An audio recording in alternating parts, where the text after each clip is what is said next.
rewarding work I've done as a therapist in practice has been with Native American men in recovery.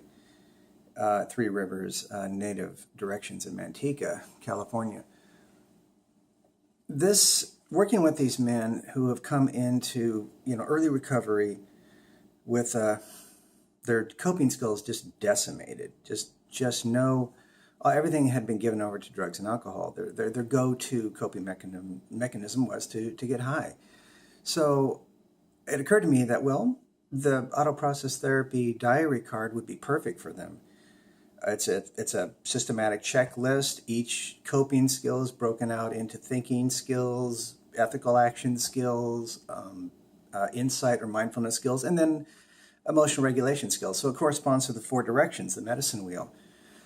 It also is a way to really, as a group, get in and process about how to cope in life and go from a position of just surviving eventually to thriving. Because like anything, like any skill set, you master it in time if you keep practicing it and embody it. And it's like driving a car or riding a bike. You don't have to think about it all the time anymore. You just do it. So you go from survive to thrive. And another part of it was teaching basic mindfulness meditation to these men. I discovered after a while that Native Americans, not to generalize or to romanticize Native Americans, but natives, they even if they're urban natives or whether they're raised on the res or what their background, there is sort of an innate ability to meditate and to be in touch with nature that I begin to see.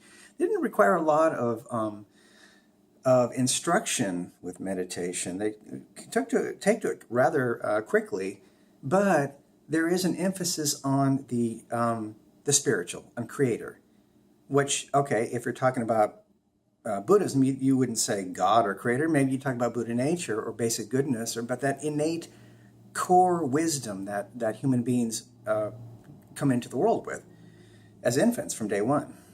So I was able to evolve the way I teach meditation to make it kind of a double-sided coin. Part of it is, one side is the technical side. You might call that all the basic training of mindfulness that you might find in any meditation school, of centering, one-pointedness, breathing, relaxation. The other part, though, being listening, intuitive listening to the deeper mind.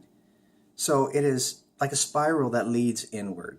It starts with some basic, maybe some vocalization like singing or prayer.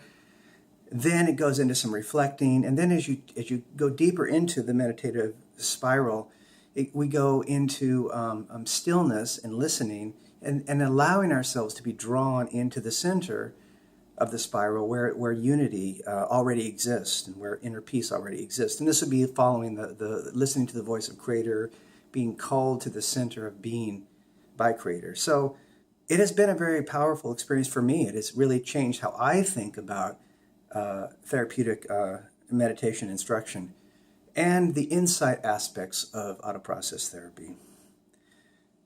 It has also been a very rewarding experience for me to work with just people in general in an individual setting, teaching meditation, therapeutic meditation skills, as well as the coping skills. It's the two go together.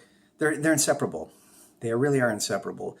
The skill building creates a stable foundation, helps us to recognize negative patterns of thinking and feeling, which really are the engine of suffering, and then the meditation piece allows us to step away from those, like switching gears, and then reinforcing positive or adaptive patterns of thinking and feeling that then overall create a state of well-being.